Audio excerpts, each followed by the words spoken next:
저널리스트 이화정입니다. 너무 밝게 인사를 해주시는데 영화 보고 나니까 너무 화나지 않아요? 너무 열받죠?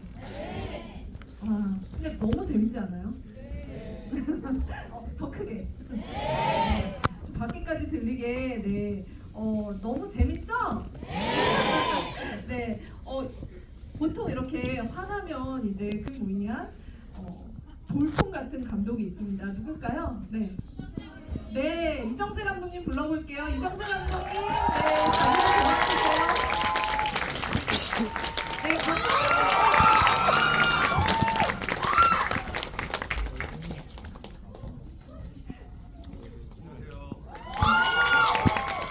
자리 좀 저희 앉을게요.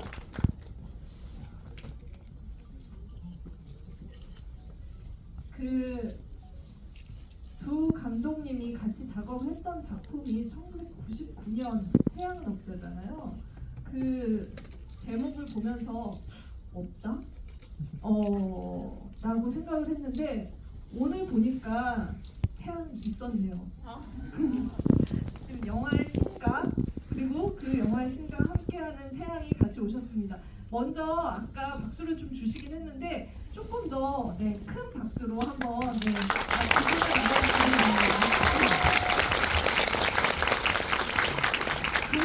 잠깐 지금 아마 이제 지금 영화를 막 보신 분들도 흥분을 하셨겠지만 어제 VIP 시사가 있었고 많은 분들이 영화를 보셨어요. 근데 정말 이 표현이 어울리더라고요. 많은 분들이 찢었다 이런 말씀을 해주셨는데 그 열기를 어떻게 느끼고 있으신가요? 오늘 몇 시간 채 지나지 않았어요. 그런 열기 잘 못 느꼈는데, 예. 그리고 너무 재밌게 보자고 뭐 강요하고 그러시는 것 같아요. 제가요? 제가 강요했어요? 박수 강요하고. 아니에요. 그냥 아무튼 저 같이 영화 어저께 봐준 사실 VIP 시사라고 하지만 저 영화 동료들이 보잖아요. 그러니까 제 친한 감독들, 친한 배우들, 또 친한 제작자, 또 저한테 이제 선배님들, 후배들 이러는데 그 사람들이 좀 좋은 얘기 많이 해주더라고요. 그래서 기분이 좋았습니다. 그래서 술도 좀 먹고 그랬습니다. 네, 네, 감독님을 술을 맞게 만들 정도로 어떻게 보면은 많은 영화인들이 같이 박수를 쳐준 영화여서 술도 많이 드신 것 같은데 저는 이제 많은 분들이 영화인들이 품평을 아끼지 않으셨지만 감독님께서 아마 이분의 품평이 굉장히 궁금하지 않으셨을까? 오늘 지금 처음으로 이 영화를 보시고 좀 쓴소리도 해주실 수 있을 것 같다는 생각이 들고 많은 궁금증이 있으실 분입니다. 바로 이정재 감독님이신데요. 이분이 작년 헌트로 청룡영화상 그리고 또 하하영화 비평가 협회상 등에서 신인 감독상을 수상하면서 어떻게 보면은 이제 한국 영화계의 새로운 핵으로 등장하셨죠. 이 감독님께서 보시기에는 이 서울의 봄이 과연 어떤 영화였을까? 너무 어린애가 만든 영화처럼 보였을 것 같습니다. 그럴 리가 있나요? 네, 막 보셨죠? 네, 저 오늘 봤습니다. 너무 뜨겁게 봤고요. 그다음에 정말 이렇게 꽉 차게 찍을 수 있을까? 내용도 그렇고 비주얼도 그렇고 어떤 그런 감동마저도 이렇게 꽉 채울 수 있을까?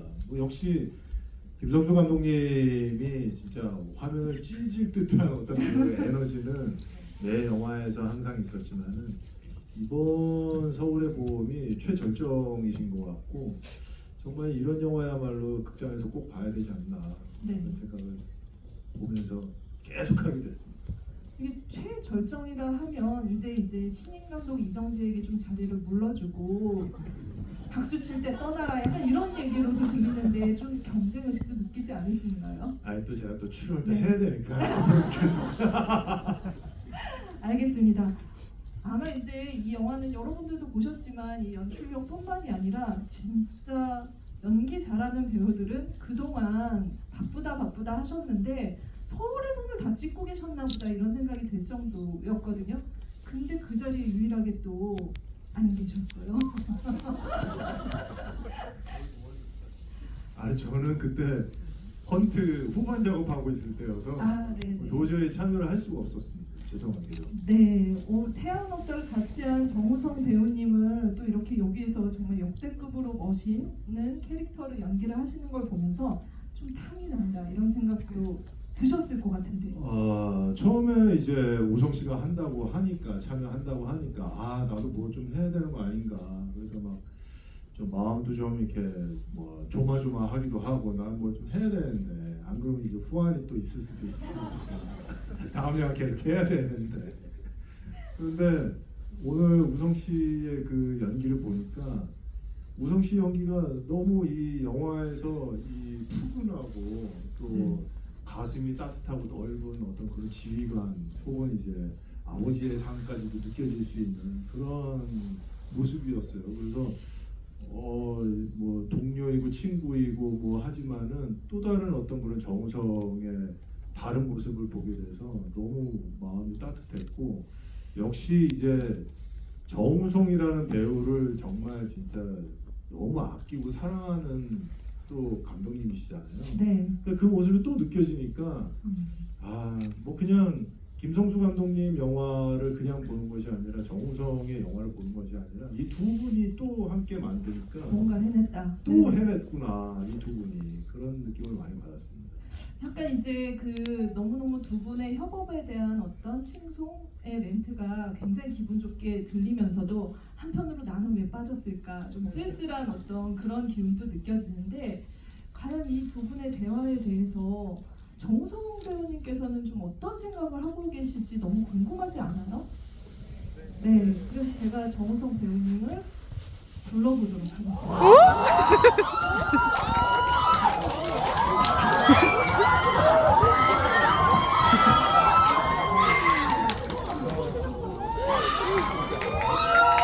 여러분, 네, 큰 박수 부탁드릴게요. 역시 올 줄 알았어. 역시.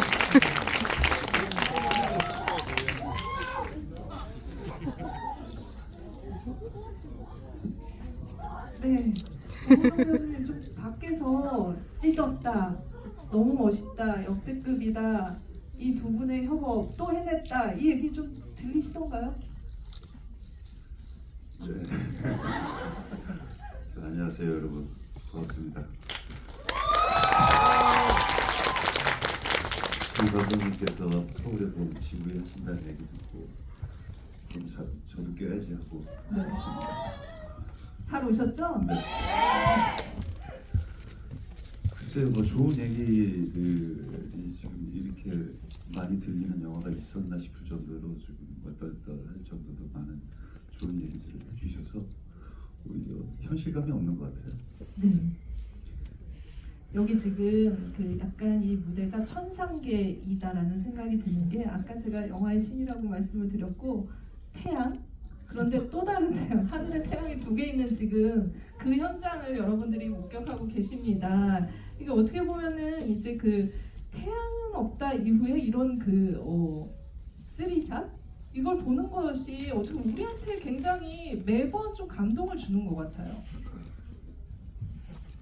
진짜, 네네. 그러니까 이렇게 그 관객분들의 이런 현장이 잘 없는데 이렇게 있을 때마다 좀 그 기분들을 좀 느끼시지 않으실지. 아니 지금 이렇게 함께 감독님과 정혜 씨와 이렇게 셋이 앉아 있는 게 진짜 굉장히 오랜만인 것 같아요. 98년 이후 처음인 것 같아요. 네. 아 진짜 이렇게 공식적으로 이렇게 공식장에서. 태양은 없다 제작 발표할 때 같이 앉았었어요. 네. 진짜 여러분에게 박수를 드립니다. 네, 행운이십니다.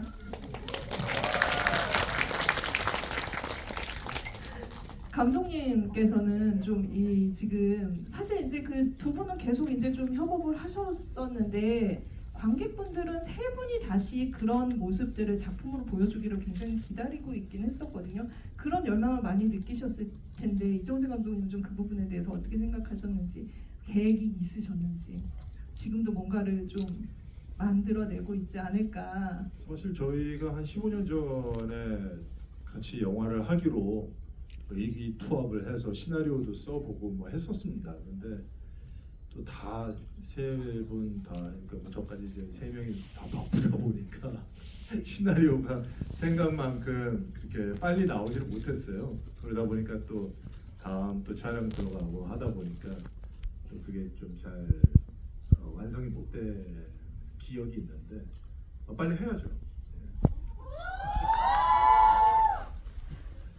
공식 멘트예요. 네, 빨리 해야죠. 김성수 감독님께서 진짜 그 98년에 이렇게 그 자리에서 있었던 때와 지금은 어떻게 보면은 그 두 분이 너무 많은 활동을 하셨고 활약을 하셨고 그때 청년이 이제는 중년이 되었습니다. 네, 어떤 좀 감회가 있으신지 두 분을 바라보는 심정을 좀 네, 감독님께 들어보도록 할게요.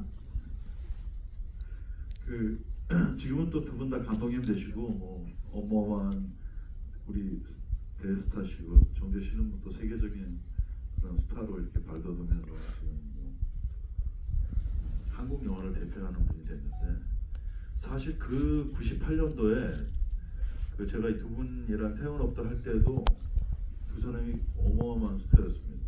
네. 그렇죠? 네네. 네. 정재 씨는 그 모래시계라고 거기서 제이라는 역할로 그 진짜 너무 많은 사람들한테 사랑받은 그 모래시계는 그때 그 전 국민이 그 저녁이 되면 다 한꺼번에 지금으로서 상상도 못하는 50%가 넘는 시청률을 보였어요. 그때는 여러분들 잘 이해가 안 되실 정도로 모든 사람을 붙잡았던 드라마인데 전 국민의 시계였죠, 시계. 그렇죠. 시계죠.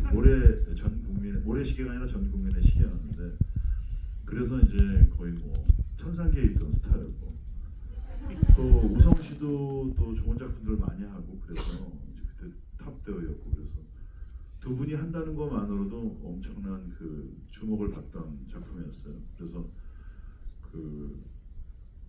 그때 저는 이제 감독으로 저도 젊은 감독이요. 저도 30대였으니까 이제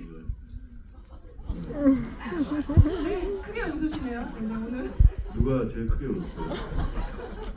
네, 이름 적어서 감독님의 나이가 늘 같지는 않았어요. 98년인데 아 이렇게 벌써 세월이 지났나 싶은데 근데 두 분을 보면 그때하고 더 이제 더 원숙해지시고 더 이제 멋져지셨지만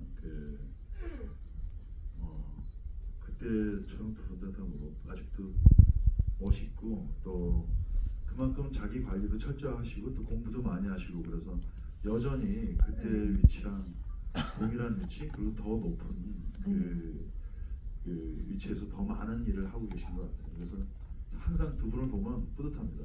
같이 오늘 이렇게 앉으니까 네. 감개무량하네요. 네. 정말 그 많은 시간들이 우리에게는 작품으로 하나하나 이렇게 각인이 되어서 아마 감독님 말씀하시는 동안에 떠오르는 작품들 많으셨을 텐데 두 분에게도 감독님에 대한 좀 화답을 어떤 연출자로 같이 이렇게 이 시간들을 보내오면서 서로 힘이 되셨는지 한 말씀씩 좀 들어보면 좋을 것 같아요. 저는 그 비트라는 영화를 너무 재밌게 봤었고 두 분이서 이제 먼저 비트라는 작업을 하셨고 그 이후에 이제 태양은 없다를 하셨는데 제가 이제 거기에 합류를 하게 됐죠. 근데 그 전에 제가 촬영을 했던 다른 작품들하고 좀 달랐어요. 이 두 분이서 계속 대화를 하시면서 시나리오를 계속 바꾸는 거예요.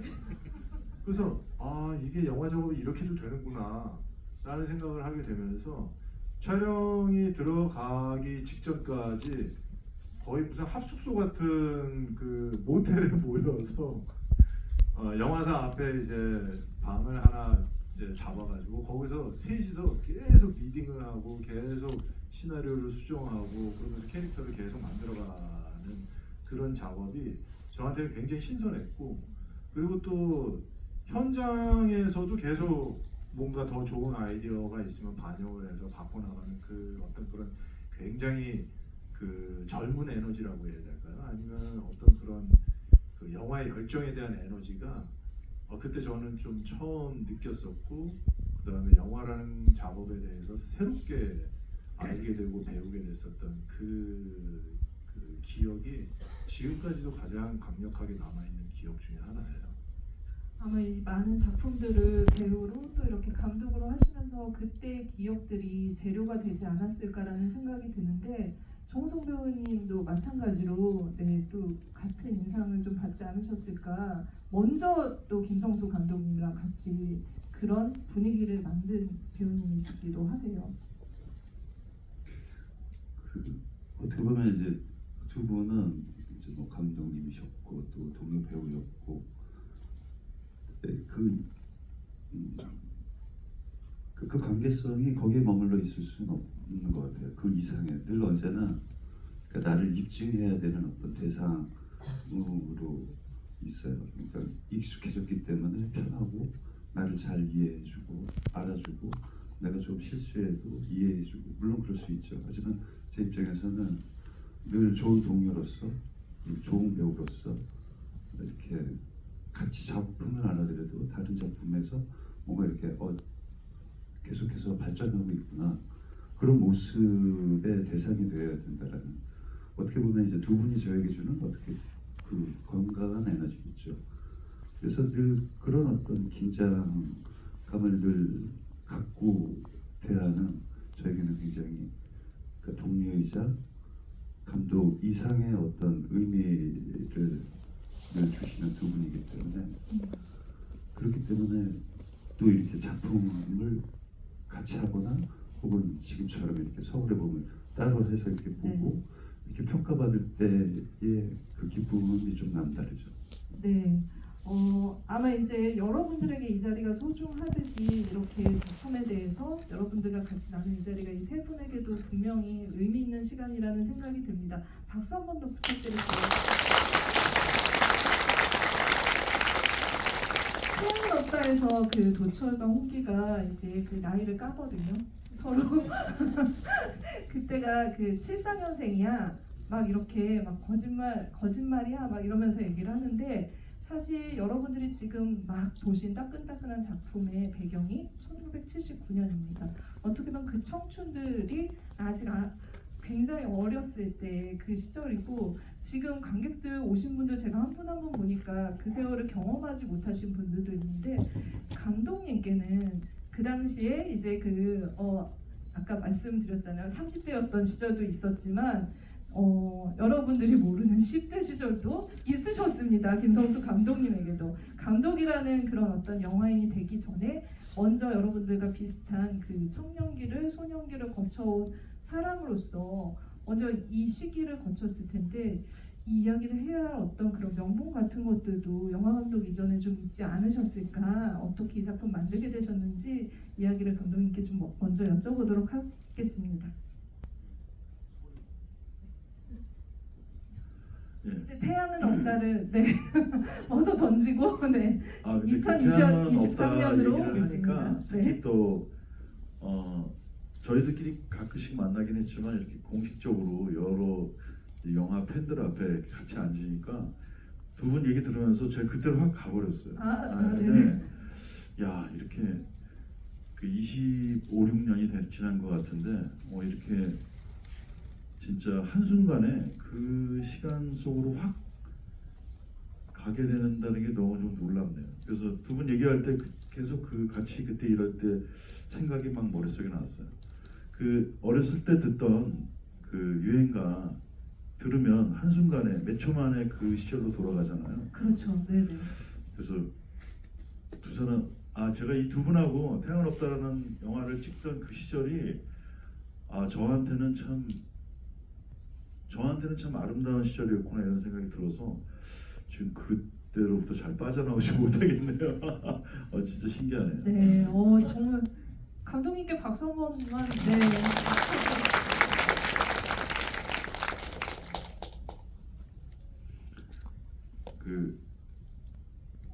태양은 없다는 그때 좀 제가 어렸을 때 좀 방황도 많이 하고 공부도 열심히 안 하고 그러던 그런 저의 어떻게 보면 좀 어지러운 청소년기부터 청년기가 그 영화에 반영이 되어 있습니다. 그래서 저 자신과 제 친구들의 얘기가 태양은 없다에 많이 들어가 있는데 사실 제가 이제 많이 방황하던 고등학교 3학년인데도 되게 방황하고 공부 좀 잘 안 하고 그랬어요.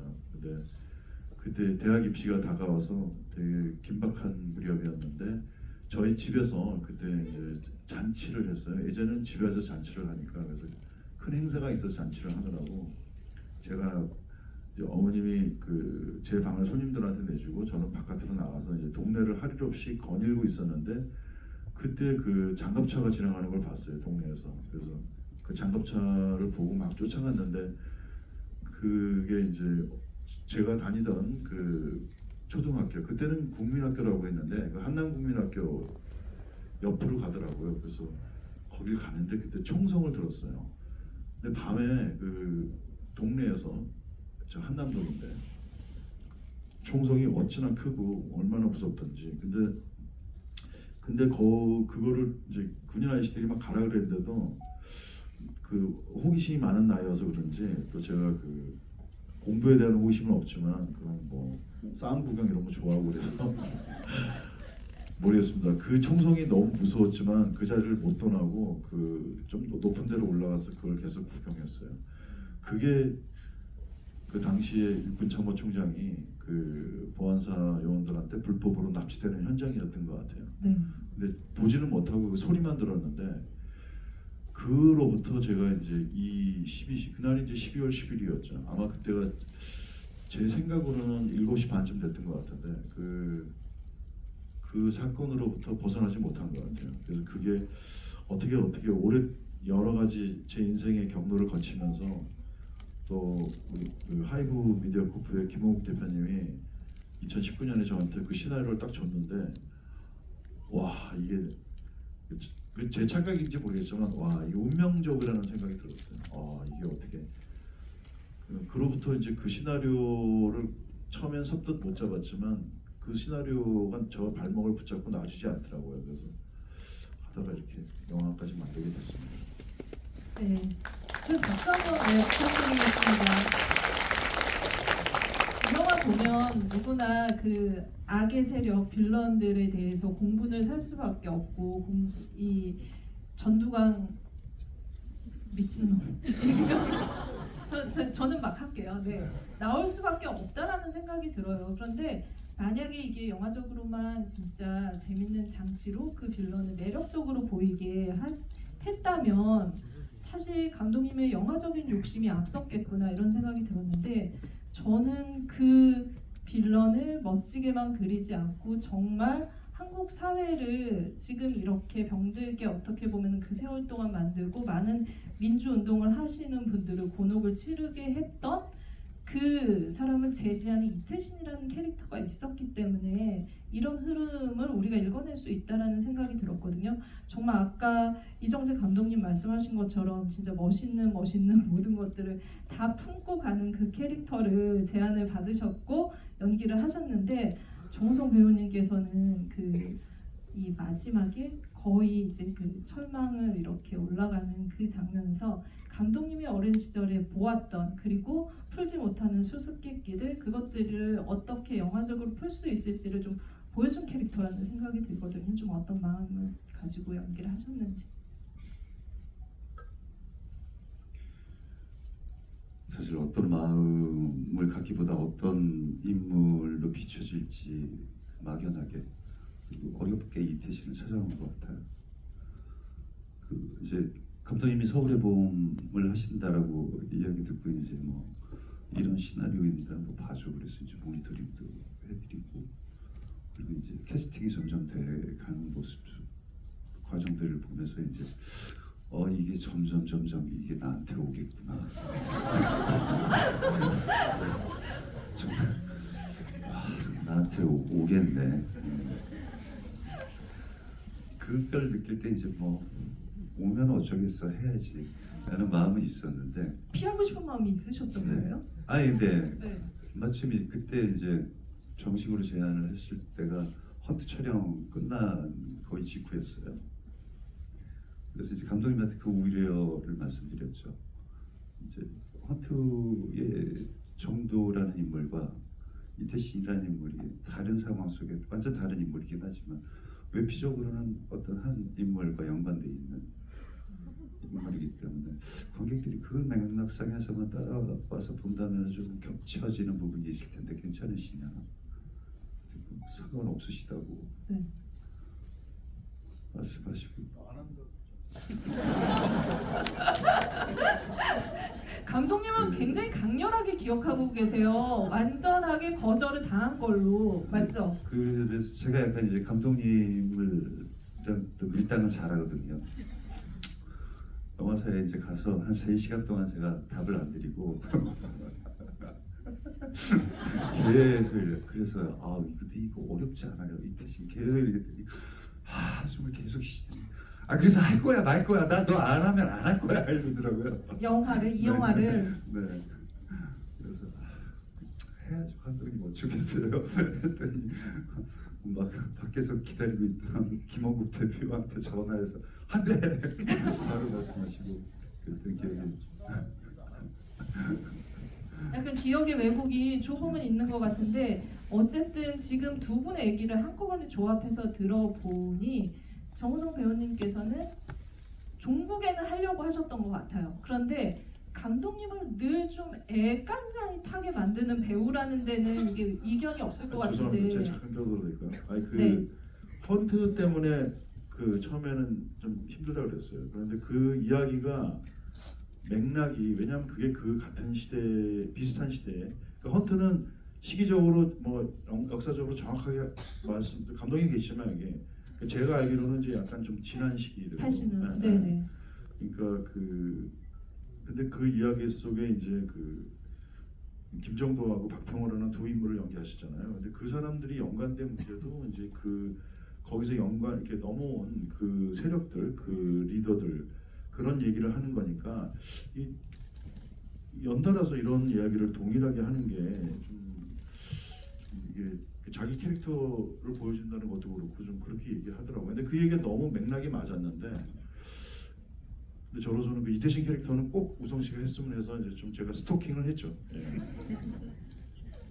네, 이 사건의 전말을 이렇습니다. 네.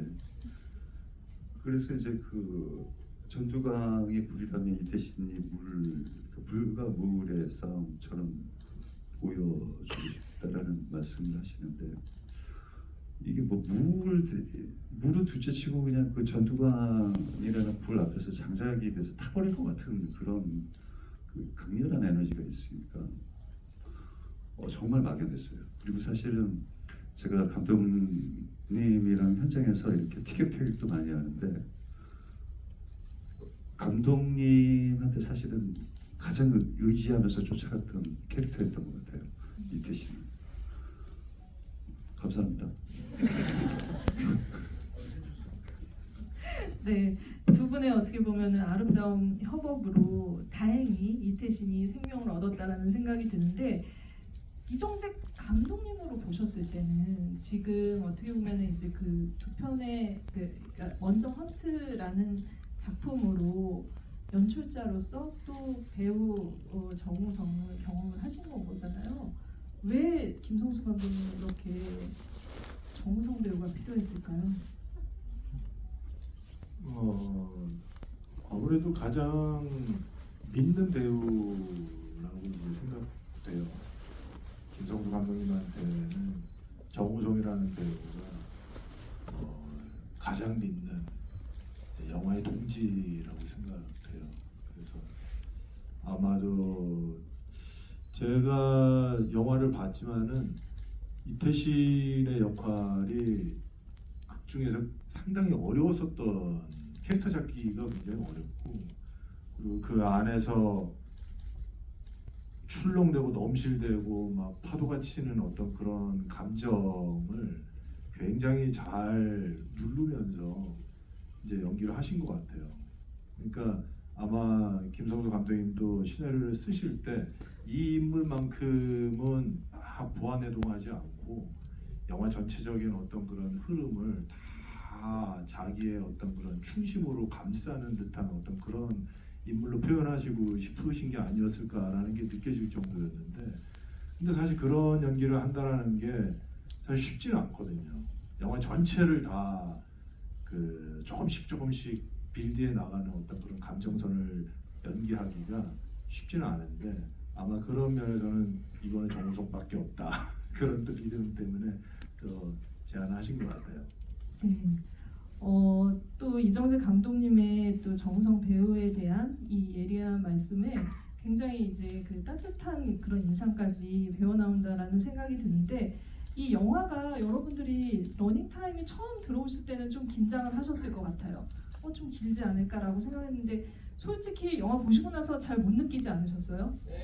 네, 진짜 거기에는 이견이 없다라고 생각이 되는데 감독님이 가지고 계신 어떤 이제 그 설계, 이 전체 영화를 어떻게 끌고 나갈 것인가, 이 연출적인 역량이 정말 빛을 발했다라는 생각이 들고 그 안에는 이 사건이 하룻밤에 12월 12일 1979년 그 9시간 안에 벌어지는 것들을 어떻게 이렇게 구성을 할 것인가가 굉장히 중요한 장치였다는 생각이 들어요. 그래서 감독님 영화 연출하실 때 이 전체 설계를 좀 어떻게 하셨는지 관객분들께 한번 힌트를 주신다면 그 과정에서 여러 가지 또 생각들이 있으셨을 텐데. 헌트의 설계도를 약간 좀 참조 많이 했습니다. 네. 이 약간 좀 그 농담처럼 들리시도 모르지만 헌트 정말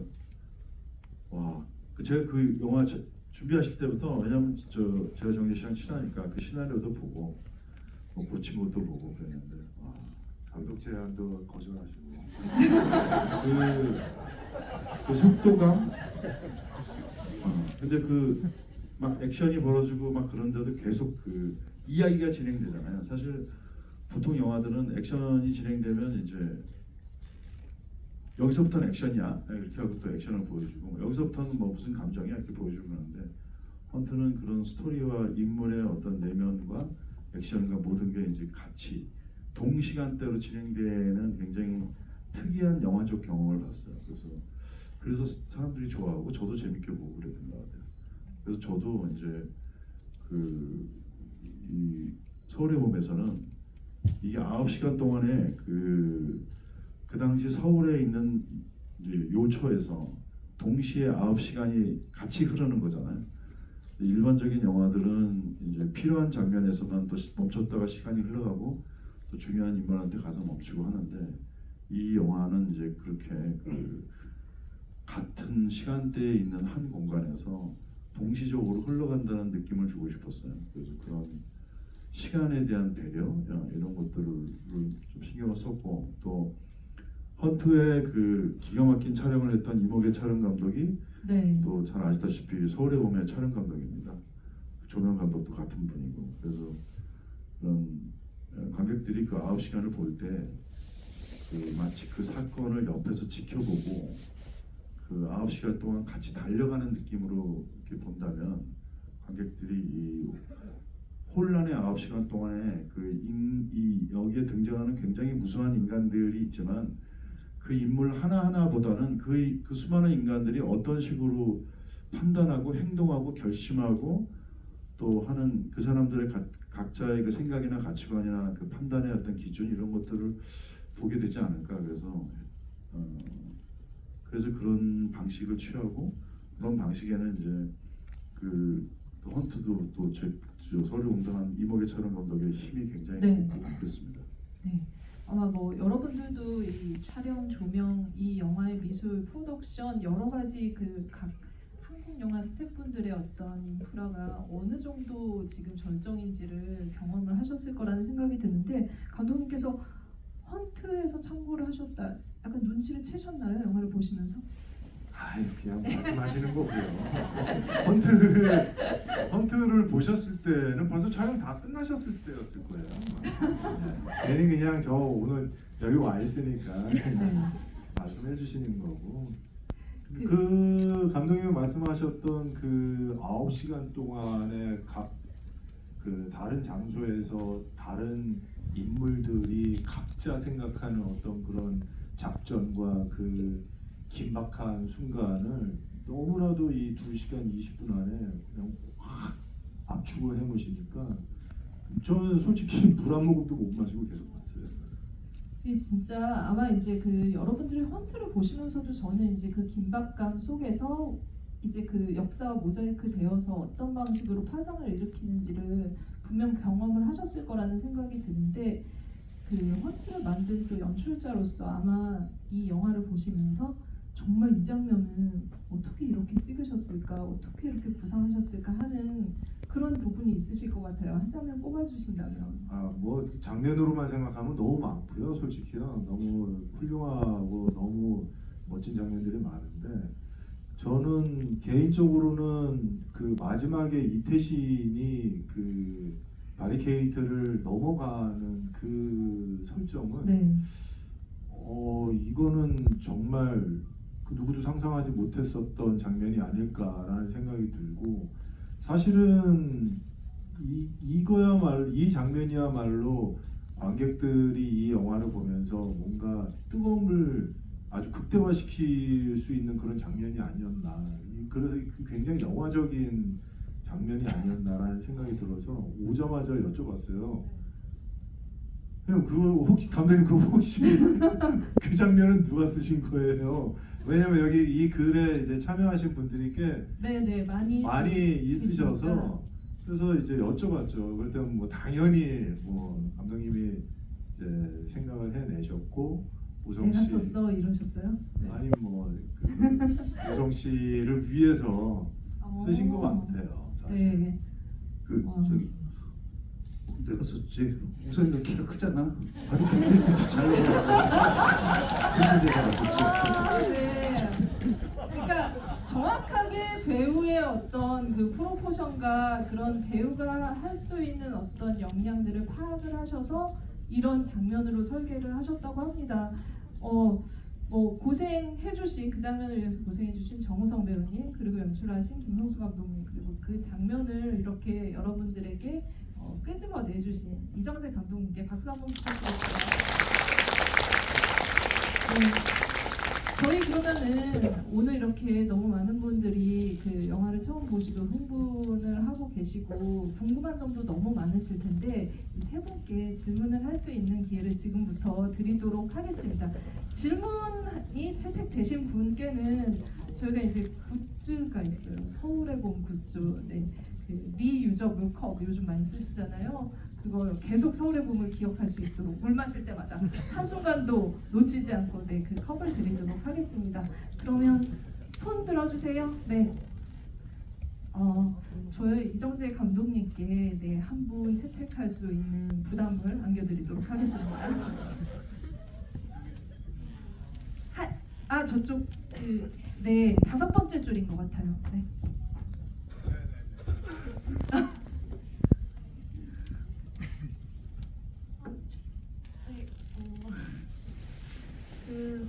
이제 이정재 감독님이 낳으신 김정도와 그 김성수 감독님이 낳으신 이태신이 어쨌든 전두광과 천수호를 죽이려는 목적은 같잖아요. 그래서 이제 그 두 인물의 또 공통점 혹은 닮았다고 생각하는 점 아니면 또 차이점 다르다고 생각하는 점 이런 게 너무 궁금했어요.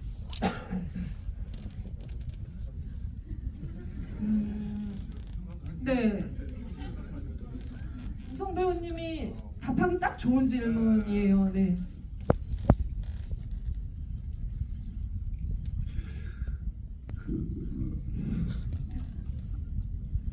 굉장히 어려운 질문이에요, 사실.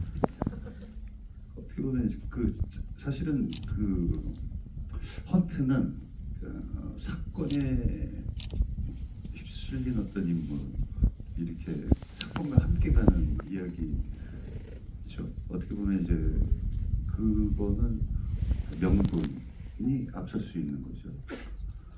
그때 똑같은 이태신이 맞이하는 상황 속에서 이태신도 분명히 이 명분을 중요시하고 있죠.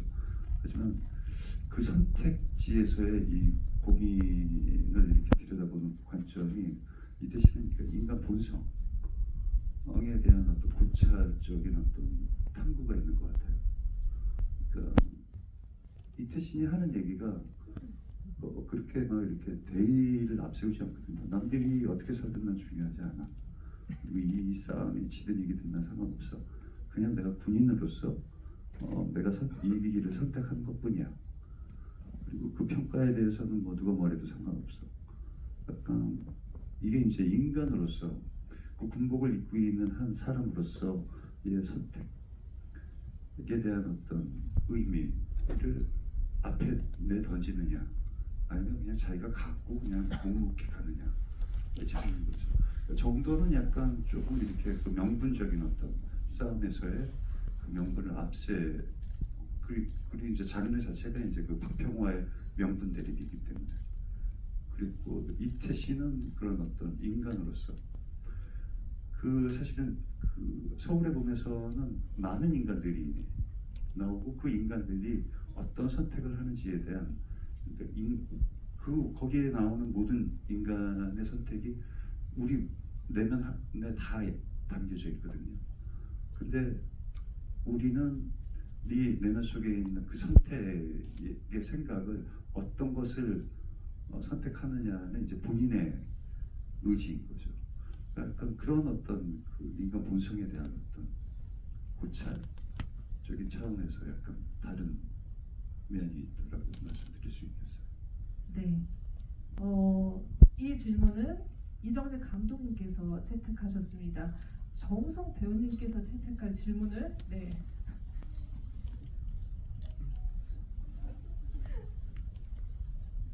저기 남성분 계속 소음 이렇게 흔드시는. 네.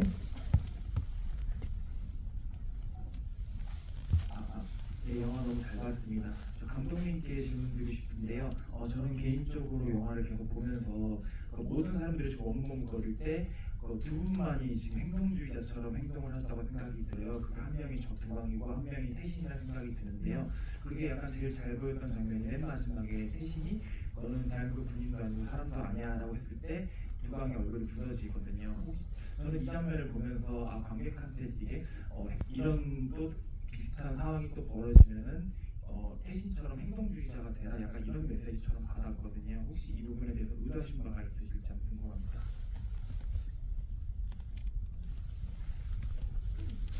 그 방금 말씀하신 것처럼 또 이정재 감독이 이제 그 씬 지적하신 것처럼 그 씬이 이제 저희가 영화 감독으로서 도달하고 싶은 어떤 이야기, 이제 그 스토리 안에서의 하이라이트라고 생각합니다. 영화의 대단어는 그 뒤에 나오지만, 그래서 그 제 뜻이 그 장면 안에 있는 거는 사실인데, 그렇다고 해서 그 영화를 보고 제가 뭐 그 이태신 같은 행동주의자가 되라 뭐 이렇게 말씀드리는 건 아니고요. 저 또한 그런 사람도 아니고요. 다만 그 우리가 어떤 우리가 이제 살다 보면 뭐 다 개인의 삶을 열심히 살고 있지만, 사실은 아까 말씀드린 것처럼 저 혼자만의 시간이 흐른다고 생각하지만, 사실 우리가 이 뭐 전 지구적으로도 그렇고 우리나라도 그렇고 이 모든 사람의 시간이 동시에 흘러가잖아요. 그런데 역사가 쓰여지면 이제 모든 사람의 시간을 쓰는 게 아니라 그 역사의 중요한 역할이라고 했던 사람들의 시간만을 기록하잖아요.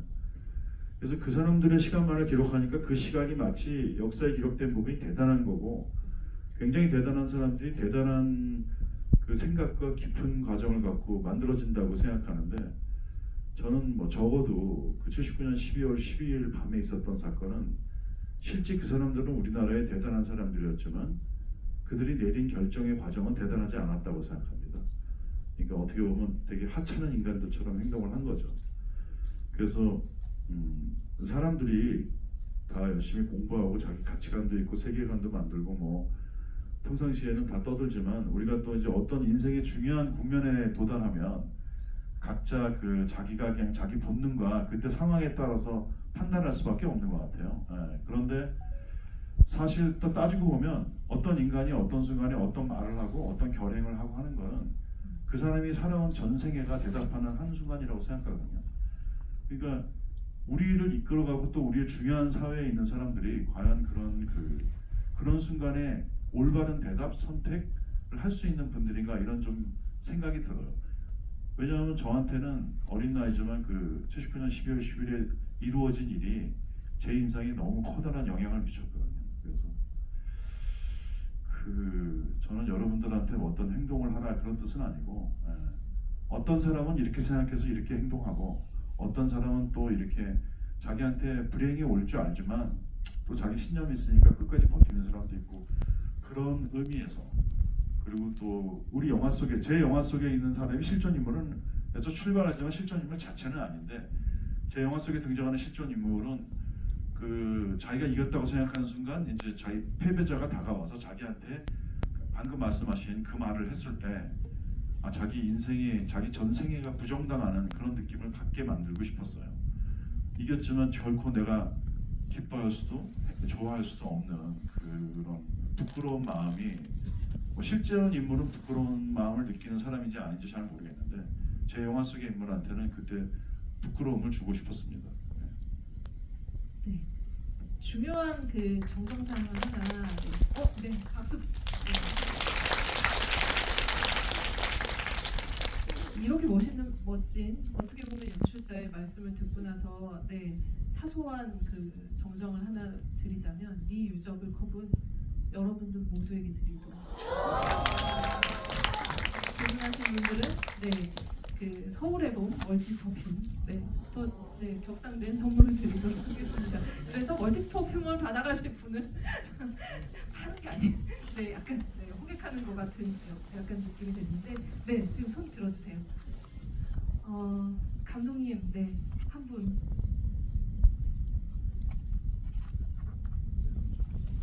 저기 이정재 감독에게 인생 배팅이라고 쓰셨나요? 네네. 시선 강탈하신 관객분께 드리도록 하겠습니다. 저는 감독님한테 질문이 있는데 일단 그 세 분이 다 감독님이셔서 김성수 감독님한테 질문이 있는데 이게 약간 전 국민이 어떤 사건인지 이 인과관계를 너무 잘 아는 사건을 일단 영화로 만드는 게 너무 힘들다고 생각하는데 그 러닝타임이 진짜 길다고 생각이 안 들 정도로 일단 너무 잘 봤고요. 그리고 약간 영화 아직 개봉도 안 했는데 좀 이런 질문이기는 한데 이게 9시간 긴박한 걸 되게 축소해서 담으셨잖아요. 그래서 진짜 넣고 싶었는데 아쉽게 잘라졌던 장면이 있으면 그런 것도 조금 궁금하고 혹시나 있으면은 뭐 나중에 DVD 같은 거 내실 때 확장판 돌리고 역시 뿌리를 도모하시는 감독님이십니다. 블루레이 서플먼트를 벌써 이를테면 이제 디렉터스 컷 같은 얘기인데 그 디렉터스 컷은 이제 그 영화가 굉장히 잘 되고 진짜 훌륭한 걸작으로 남겨지면 그리고 이제 그럴 경우에도 그 영화를 만든 감독이 내 영화의 어떤 부분을 더 보여줘야지만 내 영화가 더 풍성하고 더 완성이 되겠다라는 마음이 들어야 되는데 저는 사실 찍은 분량은 되게 많지만 지금 이제 여러분이 보신 이 완성된 영화가 저의 최종 작품이라고 생각해요. 왜냐하면 자를 때는 너무 아쉬운데 또 그거를 미련을 갖고 자르면 안 되고 이제 마치 그 손톱 자른 다음에 손톱이 내 몸의 일부였다고 그걸 갖고 다니지는 않잖아요. 그렇듯이 잘라주면 이제 그것은 제가 잊으려고 노력하거든요. 그리고 지금 나온 영화로 여러분들한테 보여주고 또 그 영화가 여러분들한테 그 인정받아야 되기 때문에 뭐 전혀 다른 생각은 갖고 있지 않습니다. 지금 영화가 잘 되기만 바랍니다. 네, 알겠습니다. 영화 잘 되면 마음이 달라질 수 있다라는 힌트를 살짝 주셨거든요. 그러니까 저희가 잘 되게 총력전을 해서 꼭 지금 수록되지 못한 이 영화에서 잘려나간 손톱을 우리가 수거해가는 그 기쁨을 누리도록 해보겠습니다. 저희 또 질문을 하나 더 받아볼게요. 이번엔 제가 드려야 될 것 같은데 잘 안 보이는 어둠 속에 있는 저기 모자 거꾸로 쓰신 분 드리겠습니다. 마이크 금방 드릴게요. 예, 영화 너무 재미나게 잘 봤고요. 말씀하신 대로 정말 처음에는 런닝 타임이 너무 길어서 중간에 화장실 한번 갔다 와야 되나 싶은 걱정이 들었는데 그래도 정말 화장실을 갈 생각을 잊을 정도로 잘 봤습니다. 제가 감독님한테 질문을 하나 드리고 싶은 거는 이정재 감독님이 출연을 못하셔서 좀 아쉬운 듯한 느낌이 좀 들었는데 혹시 생각하고 계셨던 캐릭터나 있었던지 아니면 반대로 이정재 감독님은 저 역할이 좀 탐났다라는 게 있었는지 그게 좀 궁금합니다. 아 그러네요 진짜 이 정도로 또 이런 좋은 작품이 나왔을 때는 또 출연자로서의 배우로서의 욕심도 분명히 있지 않았을까. 네 관객분의 질문 받아보도록 하겠습니다.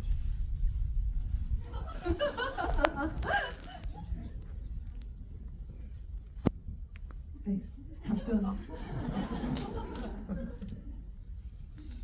저는 우송 씨 참모 역할 했으면 어땠을까 싶네요. 감독의 의견을 좀 들어볼까요? 네.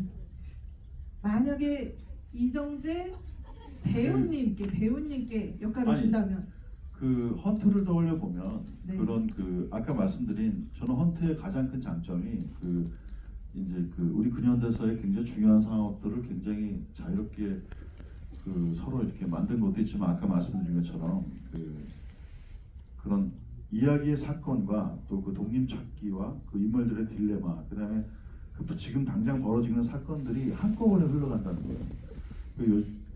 좀 옛날 감독들은 이제 이거는 이런 장면, 액션은 액션 장면, 갈등은 갈등 장면 이렇게 장면을 분할해서 씬을 배열하는데 확실히 이정재 감독은 이제 그런 그 모던한 그 현대적인 영화 언어를 갖고 있어서 그런지 그런 동시에 이렇게 모든 상황이 동시에 흘러간다는 걸 그래서 한 씬을 보면서도 그 앞에 있었던 씬과 이제 다른 씬들이 계속 생각나게 만드는 그런 면이 뛰어났던 것 같아요. 그래서 사실은 만약에 서울의 봄을 이정재 감독이 연출했다면 좀 다르지만 굉장히 그 박진감이 있고 더 이렇게 더 다양한 요소가 한 씬에 담겨지는 그런 영화가 됐을 것 같아요.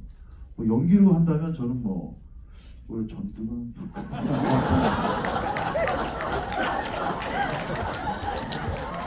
아니 이제 내가 왕이 될 상인가 외치면서 와 이 상상이 지금 여러분들도 머릿속으로 지금 안 돼요? 안 돼요? 안 된다고 하는데요? 그래도 보고 싶다 하시는 분? 네, 안 된다고 합니다. 네. 죄송합니다. 제가 결례를 했습니다. 죄송합니다. 네. 출연 절대 못 하십니다. 네. 저희 그 어느덧 네 아시죠? 네 마지막 질문을 받아야 될 것 같은데 네. 네 마지막 질문은 네 이정재 감독님께서 절대 그 전두광으로 출연을 못 하시지만 네 마지막 관객에게 행운을 부탁드리겠습니다. 네, 맨 뒤에 남성분 하얀색. 예, 하얀색 네네. 예.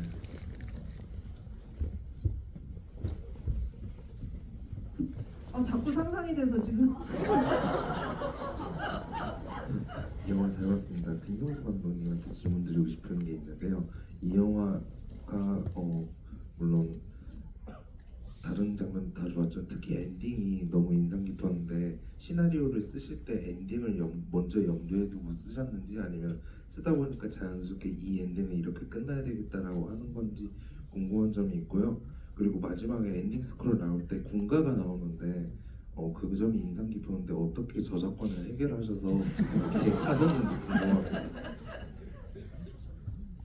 그 엔딩이 어느 부분 말씀하신 거죠? 엔딩. 인물들이 다 하나하나 비춰지면서 이 사람은 어떻게 됐다 이제 그런 식으로 나오고 그 인물들이 그 기념 사진을 찍고 그다음에 인물들이 하나하나 박히는 거는 원래 맨 처음에 그 김홍 대표님이 그 제작사에서 저한테 줬을 때도 그게 엔딩이었어요. 네. 그러고 나서 이제 제가 합류한 다음에는 여러 방식의 엔딩을 좀 다르게 표현하는 거를 썼었는데 이제 다 이렇게 찍어가면서는 그게 제일 낫겠다 싶어서 다시 글로 돌아갔습니다. 그리고 이제 그 뒤에 이제 마지막에 자막이 올라갈 때 원래 가장 근본이었던 그 사진을 다시 이렇게 넣는 그거는 제가 이제 결정해서 낸 거고요. 네, 그렇습니다. 그리고 다른 질문이 또 뭐였죠? 군가는 제가 군대 갔을 때 제가 이제 83년도에 군대를 갔는데요. 네. 오래됐죠. 그때 이게 그 오늘 노래가 제일 놀라운 부분인 것 같은데요, 여러분들. 그때 그 군가가 나온 지 얼마 안 됐어요. 그래서 제가 군대 생활을 하는데 그 다른 군가들은 좀 되게 그 저랑 안 맞더라고요. 군대도 저랑 안 맞고. 근데 그 노래가 너무 저한테 다가왔어요. 전선을 간다가. 이거는 마치 다른 군가들은 저보고 자꾸 그 막 무조건 나가서 싸워라 이러는 것처럼 들렸는데 그 전선을 간다라는 노래는 노랫말도 그렇고 음계도 그렇고 뭔가 그 목숨을 걸고 나가서 싸울 수밖에 없는 군인이 싸움을 끝난 다음에 뭐 자기도 다치고 동료 사람들도 많이 죽고 했지만 하지만 그래도 이 싸움터를 나는 떠나서는 안 된다. 이 전쟁은 허망하고 그 너무 헛된 희생이 있는 곳이지만 그래도 나는 군인이기 때문에 이 모든 걸 다 알지만 떠날 수 없다라는 그런 느낌의 가사였어요. 그래서 이게 되게 좀 특이한 가사다.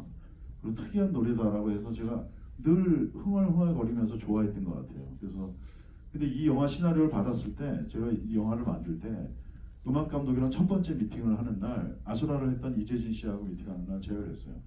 이 영화 음악을 당신한테 다 맡기는데 대신 한 곡은 이미 정해졌다. 그랬더니 뭐냐 그러더라고요. 그래서 이 전선을 간다라고 하고 유튜브에서 제가 그걸 들려줬더니 그 음악 감독님도 쭉 듣더니 이거 좀 군가가 이상한데요? 그러면서 이제 그 노래를 저희가 채택하게 됐고 그리고 그거는 이제 판권 절차를 거쳐서 저희가 이제 썼고 또 거기서 몇 부분은 또 그 음계를 써서 아까 그 이정재 감독님이 얘기한 그 이제 이태신이 그 바리케이트를 막 넘어갈 때 나오는 그 음악도 그 전선을 간다 해서 일부분 음계를 갖고 와서 바꾼 노래입니다. 네. 그 저작권은 적법한 절차를 거쳐서 이 영화에 사용되었음을 알리면서 저희 관객과의 그 대화 질문을 지금 마치도록 하겠습니다. 저 오늘 보니까 들어오자마자 이 팝콘이 쏟아져 있는 걸 봤거든요. 여러분 팝콘이 쏟아져 있는 건 무슨 신호죠? 대박 흥행이잖아요. 네. 저는 이 영화가 그 대박 흥행이 되기를 저도 저널리스트로 바라는 이유는 정말 이 정도의 완성도와 이렇게 그 완성도가 메시지와 같이 결부되어 있는 이런 작품들을 한국 영화에서 보는 게 펀트 말고 어렵습니다. 아시죠, 여러분들도? 네. 아마 이제 그 세 분 오는 자리도 그렇지만 그 같이 하시면서 그런 한국 영화의 힘을 느끼실 거라는 생각이 드는데요. 이정재 감독님 마지막으로 인사를 하시면서 사실 이제 많은 계획들이 저희가 기다리는 이제 그 뭐 할리우드 영화 소식도 있고 그런데 늘 이렇게 좋은 영화가 나왔을 때 힘을 더 받는 그 에너지원이 된다는 생각을 하거든요. 오늘 자리 또 많은 기운 받아가실 것 같은데 인사 말씀 한 말씀 부탁드리겠습니다. 네, 맞습니다. 이렇게 뜨거운 영화를 볼 때마다 이게 참 한국 영화가 계속 발전해 나가는구나 뭐 이런 생각을 가지면서 이런 발전해 나가는 이 한국 영화에 또 동참해 주시고 항상 응원해 주시는 관객 여러분들과 더 오래 더 많은 작품과 함께 해야 되겠다라는 생각을 하면서 서울의 봄을 많이 응원해 주시고 사랑해 주시기를 부탁드리면서 인사드리겠습니다. 감사합니다. 글로벌 게스트의 지지를 받는 서울의 봄 다시 한번 강조를 드리면서 정우성 배우님 마지막 멘트 인사 부탁드리겠습니다. 네, 늘 이렇게 같이 작업하고 옆에서 지켜보고 하지만 또 이렇게 오늘처럼 관객 여러분과 함께 이렇게 자리한 게 굉장히 아까 말씀드리면서도 그렇구나 하면서 굉장히 뜻깊은 자리가 됐어요. 그래서 여러분 덕분에 이렇게 뜻깊은 자리 함께 할 수 있게 돼서 너무 감사드리고요. 이제 뭐 서울의 봄 이제 개봉 앞두고 있는데 뭐 어떻게 될지 모르지만 아무튼 요새 뭐 한국 영화가 굉장히 어렵다라고 하는데 관객 여러분들에게만 계속해서 관심과 사랑을 부탁드릴 수 없는 또 그런 상황인 것 같아서 뭐가 됐든 계속해서 그냥 영화인으로 최선을 다하는 그런 모습 유지하도록 노력하겠습니다. 감사합니다. 김성수 감독님 진짜 아수라 때도 이제 영화는 이제 다 쏟아붓고 끝낸다 하셨는데 지금 이제 다음에 뭘 쏟아부을지 모르는 작품을 또 이렇게 만들게 되셨어요. 다음 어떻게 계속 감독님 작품을 기다려야겠죠? 근데 아까 저 이정재 감독이 그 전에 우리가 이제 한 10여 년 전에 준비했던 형사 돌명하러 하는 네네. 그러니까 위슬레폰 같은 그런 영화를 하자고 막 그랬었는데 그 저희가 이제 98년도에 이렇게 셋이 공식적으로 앉았다가 사적으로는 만났지만 이제 진짜 오랜만에 이렇게 셋이 앉았는데 만약에 이제 두 분도 훌륭한 감독님이시면 이제 허락한다면 이 두 분하고 같이 하는 멋진 액션 버디 영화를 했으면 하는 그런 바람이 있고요. 이건 진짜 오늘 더 그런 생각이 절실해졌습니다. 와, 네. 또 하나 오늘 사실 그 촬영 중인데 그 멀리서 촬영 중인데 제가 이제 아마 친한 동료고 다 또 형 동생이기 때문에 이정재 감독이 불원철리 여기 달려와서 또 영화도 봐주시고 이렇게 한 그 우정, 그 배려 이런 거가 너무 좀 이게 좀 저를 좀 짠하게 만들었던 것 같아요. 마음속을. 그래서 그리고 또 이정재라는 이름은 이제 그냥 또 한국의 배우 감독이 아니라 사실 지금은 한국 영화가 한국 안에서 지금 되게 위축되고 있긴 하지만 밖에서는 대단하거든요.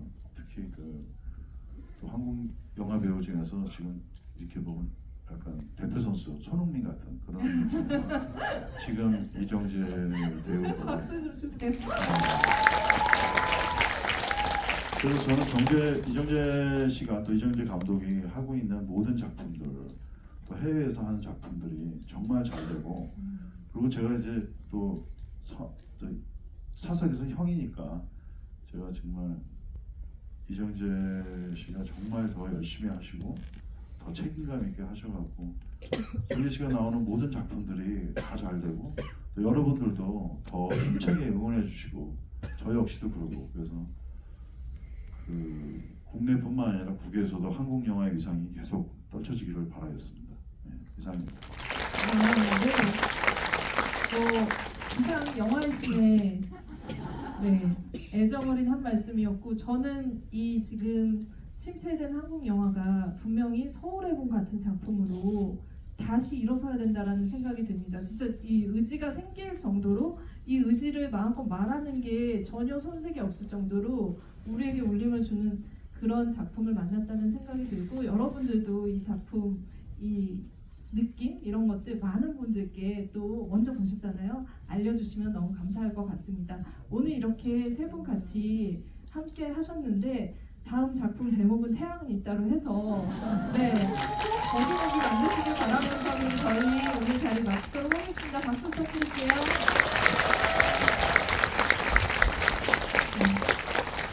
저희 그 퇴장로는 오른쪽으로 나가주시면 되고요. 아까 말씀드린 미유저블 컵